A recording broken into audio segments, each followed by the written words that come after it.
With the permission of the Majority Leader and Senator Bato, the Minority Leader, may I just offer some voice of experience? Actually, sinabi na to ni SP, pero I'll just elaborate. But let me start out by saying, I understand why the Minority Leader stood up. Yes, minority at mas konti sila, but they have a role to play. It's not only a very important role today, it's an essential role. It's not only a role in our legislative session, it's a role in holding the second highest person in our government accountable. They have fought for that not just yesterday, but the Minority Leader, despite running for Congress, have continued, in Tagalog, tinutukan to. And in fact, I have to apologize to him, medyo mas tama ka na yung forthwith means agad, pero tinignan ko na yung Filipino version, isusunod agad. In that context, makikiusap ako sa Minority Leader.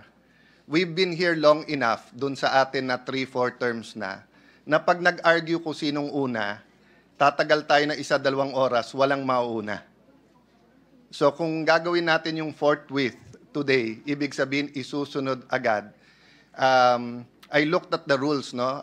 Sabi po kasi talaga pagka personal privilege, pwede mauna. But ang sabi nga ni Minority Leader and backed up by the Deputy Minority Leader, we know how important the impeachment court is. So may I ask a further favor indulgence from the Minority Leader that we allow Senator Bato so that we also do not violate. We're going to violate 1 or 2 things today. Violate the agenda, dahil sa agenda talaga mag-oath taking, or violate our rules, dahil sabi sa rules, anytime pwede kang tumayo sa personal privilege. So may we ask for the indulgence ng minority to allow Senator Bato to deliver his speech because binanggit niya to sa akin kahapon. Kung ako nagkulang, pasensya na po kayo dahil ang pakiusap niya kahapon, bago mag-oath, magsasalita siya. So if we can allow him, then with the permission of the Majority Leader, I'll volunteer you to forthwith immediately, agad-agad move na we take our oath as members of the impeachment court, if it's acceptable to the Minority Leader. It's not the perfect solution, sir, but I hope it's acceptable. What does the Minority Leader say? Basically, Mr. President, we will agree to the suggestion of Senator Alan Cayetano. Pero ito lang yung point ko for those of you still present or serving in the 20th Congress, there is a purpose, meron tayong agenda. So when you are in number 7 for privileged speech, you cannot just stand up and then accelerate the tackling of your item in the session, Mr. President, by just standing up. So ano na lang po yun, just an observation. So with that, I willingly give way to our colleague with this important message for us, Mr. President, Senator Bato de la Rosa. We thank Senator Pimentel, also thank Senator Cayetano. Sana mas madalas-dalas siya dito. Hindi ikaw, Coco, si Alan. And also for the record, I'd like to assure our Minority Floor Leader and Deputy Minority Floor Leader that we will, the chair would rather preside over the oath-taking of members of the impeachment court today. Before we adjourn, the clock not with standing to give way to the privileged speech of the Honorable De La Rosa, because the Senate, after all, is a deliberative body. Everyone should be free to say their piece, subject to certain limitations, of course, and we are free to agree or disagree. And if the matter cannot be settled, for it to be put to a vote. If there are no other members who wish to state their piece on the matter, Chair now recognizes Senator Bato de la Rosa. You may proceed, sir. Thank you, Mr. President. Mr. President, esteemed colleagues, ladies and gentlemen, imagine a house, Mr. President, an unfinished one that is still being built, Where do we begin? Of course, with solid foundations, a level ground, as well as an honest blueprint. Hindi pwede ang mga shortcut. Hindi pwedeng madaliin kung babaliwalain ng mga architects at mga engineers ang mga basic requirements. Hindi magiging matibay ang itatayong bahay. Maari itong magdulot ng panganib, hindi lamang sa mga maninirahan dito, kundi maging sa ibang mga kabahayan sa paligid nito. If any of us happen to discover that the house we were living in was structurally unsound, we would likely scramble to have it retrofitted. We would probably file cases in anger against developers. I doubt any of us would simply shrug our shoulders, saying, andito na tayo hayaan na lang. Now, imagine a house of representatives that built and filed the impeachment complaints against Vice President Sara Zimmerman Duterte. Trabahong inupuan sa simula. At noong papalapit na ang deadline, biglang naging buzzer beater. Mabilisang pinasa sa atin at ngayon tayo naman ang pinipilit at minamadali. Pinapagalitan pa nga, that is your sworn duty. Tama na ang pamumulutika. This is undue delay. Sandali. Bakit kaya sa pagkakataon at pangyayaring ito, tila madali lang para sa atin ang sabihin, andito na tayo Andyan na nga Mr. President, the House of Representatives are of the belief that they have built a solid case against Vice President Sara Zimmerman Duterte, prompting them to file an impeachment case. But how sound are the foundations of this impeachment case filed against the Vice President? Kagaya po ng konstruksyon ng isang bahay, ang proseso ng impeachment ay kinakailangan na nakatungtong sa isang solidong pundasyon. Ibig sabihin, ang mga arkitekto na pasimuno nito ay may tungkulin na tiyakin na may tatayuan ang kanilang mga akusasyon. Ngunit, ang impeachment ay isang proseso na hindi nakasalalay lamang sa mga arkitekto o mga instigador nito. Sa totoo lang, pinakamadali ang naging gampanin ng HOR sa proseso ng impeachment. Yun ay ang pagbubuo ng mga akusasyon, Mr. President, kahit sino po ay maaring magparatang kung kanino man. Sa bahagi naman po natin, ang pinakamahirap, ang paghusga, ang paggawad ng isang hatol na makatarungan at katanggap-tanggap. Anuman ang nakatuntong sa mahinang pundasyon ay laging may panganib na gumuho. Kung ang isang impeachment case ay minadali at nakasandig sa paghihiganti at pamumulitika, ay maihalin tulad sa isang strukturang itinayo sa gilid ng bangin. Bagamat tungkulin o obligasyon natin sa Senado na mag-convene bilang impeachment court, responsibilidad din natin na maging mapanuri at critical sa impeachment complaint na ipinasa rito sa ating bulwagan. As I usher in my 6th year in the Senate, my 39th year in public service, Mr. President, I can say I have gotten better at spotting irony. What we refuse to let happen to our houses, we seem to have allowed our House of Representatives to do in broad daylight, right under our noses, and at the expense of our institution's esteemed reputation. With this, Mr. President, my dear colleagues, allow me to express my serious concerns surrounding the constitutionally unsound foundation of the articles of impeachment that the Senate is set to tackle.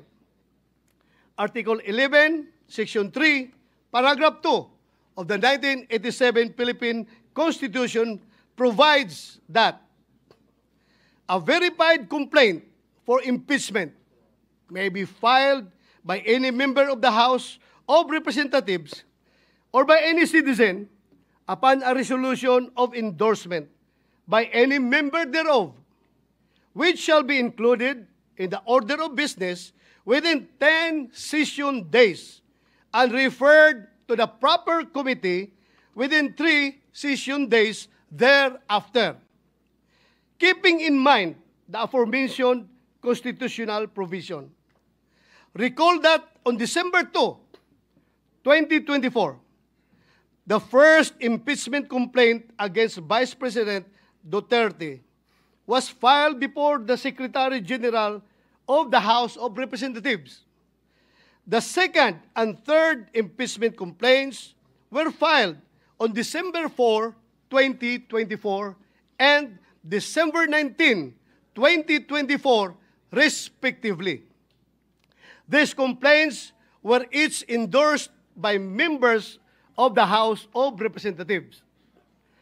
While the Constitution requires that a complaint for impeachment must be included in the order of business within 10 session days, the House of Representatives Rules of Procedure in impeachment proceedings require the Secretary General to immediately refer the complaints to the Speaker.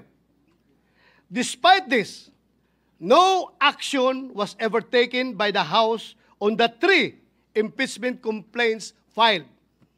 Hindi po ito simpleng pagkalimot, Mr. President. Ito po ay tahasang pagsantabi ng kanilang internal rules at constitutional provision.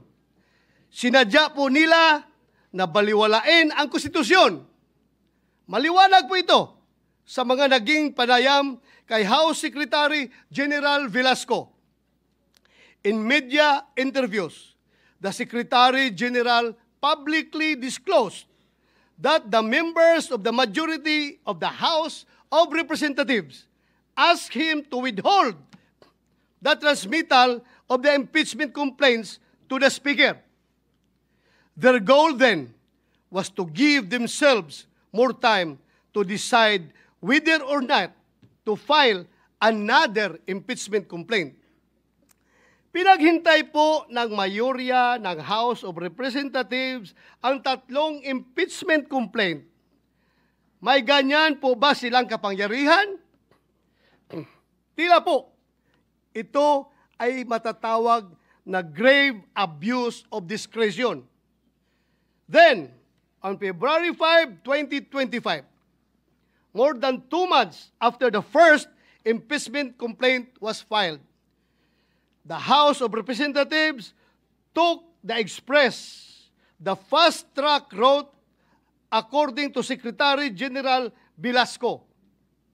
Kung ang 3 naunang impeachment complaint ay pinadaan sa EDSA, mukhang sa Skyway po ang piniling landas ng House para sa pang-4 na impeachment complaint para maiuwi ito sa Senado. With less than an hour before the close of session of that day, the House of Representatives transmitted to the Senate a verified complaint for impeachment against Vice President Sara Z. Duterte, purportedly signed by 215 members of the House of Representatives. My honored colleagues, had the House complied with their own rules and the Constitution, the 3 previous impeachment complaints would have been referred to the appropriate committee by the time the present impeachment complaint was filed and sponsored by the members of the House of Representatives. In other words, Your Honors, the intentional inaction of the House of Representatives allowed its members to purportedly circumvent the one-year ban enshrined in Article 11, Section 3, Paragraph 5 of the Constitution. Given the glaring circumvention of the Constitution, should we allow impeachment complaints which are constitutionally infirm to be heard and tried by this body? Kung defective po ang foundation ng impeachment complaint, marirepair o marirehabilitate ba ito ng pag-convene ng impeachment court? Hindi po ba mawawala ng saysay ang pag-convene ng Senate as an impeachment court kung malinaw na labag sa konstitusyon ang nais nating itayo? Kaya ang impeachment ay isang sensitibong proseso. Sa pagsampa pa lamang nito, binabato na agad ang akusado ng putik na kahit maakwit ay tila habang buhay nang nakamansa sa kanyang pagkatao. Pagkatapos ng impeachment, anuman ang magiging hatol, the damage done to the reputation of the accused will forever be irreparable. He or she will never be the same again. Some of the members of this august body may not agree with me and may take a different view as to whether the one-year ban has been violated by the House of Representatives. To settle this issue, the separate opinion of Chief Justice Renato Espuno in Francisco versus House of Representatives provides this body a direction on the course of action that we may take when confronted with the same issue I laid down. Former Chief Justice Puno said that before the Senate is convened as an impeachment court, the Senate, which has primary jurisdiction over the case, can already decide the question on whether the one-year ban has been violated or not. That is why, insisting ako na ma-deliver ito before we convene as an impeachment court. Hindi po natin kailangang hintaying magbagong anyo ang Senado at maging isang ganap na impeachment court. Ngayon pa lamang ay maaari na nating pagdesisyonan ito. Sumunod ba sa saligang batas at sa internal rules ng mababang kapulungan ang impeachment complaint na kanilang ipinasa dito sa Senado? Nasa Senado po ang pagkakataon upang magwasto. Kung minadali ng isuar ang impeachment complaint, bakit kailangan natin itong tumbasan ng kaparihong kawalang pagpapahalaga sa tamang proseso? Madalas po natin sabihin, dito sa ating kapulungan, we are men and women of rules. Manatili po tayong ganon, malayo mula sa ingay at impluensya ng kung sino mang may mga personal na interes at pakinabang sa pagmamadaling ipinipilit sa atin. Mr. President, the inaction of the House of Representatives resulted not only in a possible violation of the Constitution, but in another justiciable controversy. It is worthy to note that its new Congress, empowered by a fresh electoral mandate in both the House of Representatives and the Senate, is not bound by the legislative actions of its predecessors. Hindi po natin maaring pilitin ang mga papalit sa atin sa future Congresses na ipagpatuloy ang anumang ating nasimulan. Sabi nga po ni President Chis Escudero kahapon, the Congress cannot pass an irrepealable law. Lahat ay pwedeng baguhin at galawin ng mga sumusunod na mahahalal sa Kongreso. Maari pong hindi sila gumalaw at hayaan lamang na nakatiwangwang ang anumang proceeding na sinisimulan ng mga nauna. When the fourth impeachment complaint was submitted, the 19th Congress was teetering on the brink of a long slumber. The Senate is now being urged to convene with only 2 session days, 20 days remaining before the 19th Congress closes. Hindi man po ako abogado, alam ko pong walang kaso, mapasibil, administrative, o kriminal na dinidinig sa loob lamang ng isang buwan. Naghihingalo na po ang buhay ng 19th Congress. Bakit po natin ipipilit pa kung ang pintuan ng 20th Congress ay malapit nang magbukas? Malinaw naman po sa ating Rules of Procedure on Impeachment Trials, kailangang isumon ang person impeached para paharapin sa Senado. Kailangan din siyang bigyan ng 10 araw para mag-submit ng kanyang answer. 5 araw naman ang ibinibigay sa mga prosecutor para mag-file ng kanilang reply. Kaya po, kahit mag-convene ng impeachment court, bukas, summon at pagtanggap lamang sa pleadings ang kayang magawa ng 19th Congress. Sigurado na po tayo na ang trial kasama ang pagrepresenta ng ebidensya ay magaganap sa 20th Congress, kung saan bago na po ang komposisyon ng Senado at mababang kapuluan. Because of the change in members, questions are being raised on the jurisdiction of the 20th Congress to carry on with an impeachment trial commenced in the previous Congress. Should the 19th Congress convene an impeachment court, what assurance exists that the 20th Congress would continue the trial? Without such assurance, any efforts by the 19th Congress would constitute a significant waste of government resources. Even the authority of the House of Representatives to continue prosecuting is being questioned since the said complaint was filed by a House of a different composition. In fact, some of those who signed the complaint failed to secure a seat in Congress in the recently concluded elections.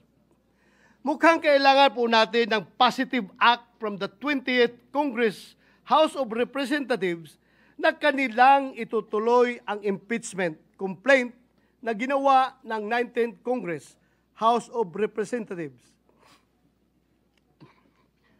Mr. President, the constitutionally given power and mandate of the Senate to try and decide all cases of impeachment is an immense responsibility that must be exercised in good faith, with sincere intention to fulfill a solemn oath, not with haste, but with careful circumspection, mindful of both the political and legal nature of the exercise. Ang impeachment ay isang proseso na hindi lamang mag-aalis sa pwesto ng isang mataas na opisyal ng pamahalaan. Ito ay isang armas laban sa sinuman na hindi umaayon sa kagustuhan at mga interes ng mga kaaway sa politika. Ito ay apoy na hindi lamang nakapapasok, kundi may kakayahan na tupukin at sunugin hindi lamang ang isang bahay, kundi isang buong komunidad. Mapanganib ang impeachment sa kamay ng mga mapagsamantala. Inilalagay ang impeachment para protektahan ang taong bayan, hindi isakdal at hiyain ang kumakatawan sa kanila. in the 2012 case of Chief Justice Renato C. Corona versus Senate of the Philippines, the Supreme Court declared impeachment, described as the most formidable weapon in the arsenal of democracy, was foreseen as creating divisions, partialities, and enmities, or highlighting pre-existing factions, with the greatest danger that the decision will be regulated more by the comparative strength of parties than by the real demonstrations of innocence or guilt. The House of Representatives, in transmitting the articles of impeachment to the Senate at the last hour, and after refusing to act for over 2 months on 3 previously filed complaints pending with the House Secretary General, has instead placed the Senate in a tight and impaired position where any decision, action, or inaction on its part will be put into question. An acquittal, conviction, or even the propriety of proceeding with trial will be hounded not only by legal or constitutional questions, but by accusations of extreme bias, partiality, and lack of sufficient deliberation. Lagi kong sinasabi, Mr. President, hindi ako abogado. Nevertheless, this cannot disqualify me from speaking against possible constitutional blunders. Hindi kailangan maging engineer para masabi ng isang tao na unlivable at hindi ligtas ang isang bahay o building. Alam nyo, alam natin, kung kailan matibay at pulido ang pagkakagawa katulad ng isang bahay na bato. Alam din natin kung kailan hindi. When the floor starts to crack, when the walls begin to shift, and when leaks appear where there should be none, there and then, Mr. President, there and then, forthwith, we say, this was not built well. Gayon din sana sa impeachment case na ito. The cracks and holes have begun to show. Alam nating may mga tanong na hindi pa nasasagot, lalo na patungkol sa constitutional soundness ng nasabing impeachment complaint. It is my humble opinion then, Mr. President, that with this knowledge must come swift and intelligent action. Kung gaano natin kabilis i-condemn at ipagiba ang mga strukturang hindi ginawa ng maayos, ganon din dapat tayo kabilis umaksyon kung ang nalalagay sa alanganin ay ang ating konstitusyon. In the spirit of true action, therefore, allow me to end by moving. I respectfully move that in view of its constitutional infirmities and questions on the jurisdiction and authority of the 20th Congress, the verified impeachment complaint against Vice President Sara Zimmerman Duterte be dismissed. Mr. President, since I have still the floor, I would like to call Senator Bongo. Mr. President. Mr. President, will the good gentleman yield the floor for a few remarks as part of the privilege hour availed by Senator De La Rosa? Yes, Mr. President. No problem with me. Thank you, Mr. President. Mr. President, I agree with the speech of Senator Bato De La Rosa. Ang gusto